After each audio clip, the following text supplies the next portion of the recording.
Alan Greenspan, since he has been out of the chairmanship of the Federal Reserve, has made some points that have been spot on. Listen to what he said yesterday, I believe, on CNBC. Go ahead, Devin.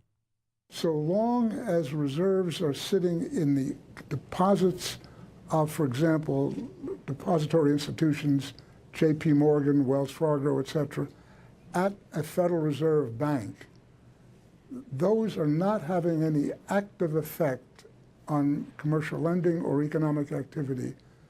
They do, obviously, and have lowered interest rates as a process of accumulating them, but they haven't triggered any form of spending through increased loan demand until very recently.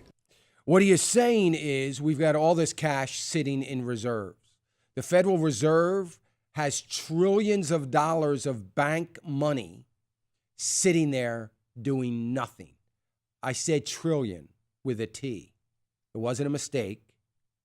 It's what I meant to say because that's what it is. Sitting in reserves.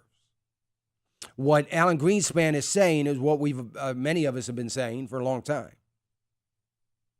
It's not getting spent.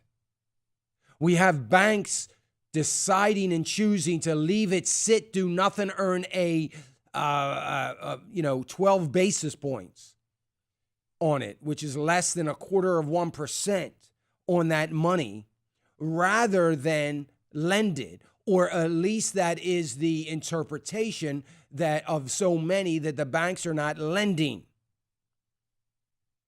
The reason they're not spending the money and allowing it to filter through the economy, thereby driving the economy stronger, is because there is no demand for the money. And every time I hear someone speak about this, whether it's Alan Greenspan, whether it was Ben Bernanke, whether it is some economically inept politician, every time I hear somebody talk about this, they miss an incredibly important part of this, that there is no demand. It's not because banks just want to sit on it.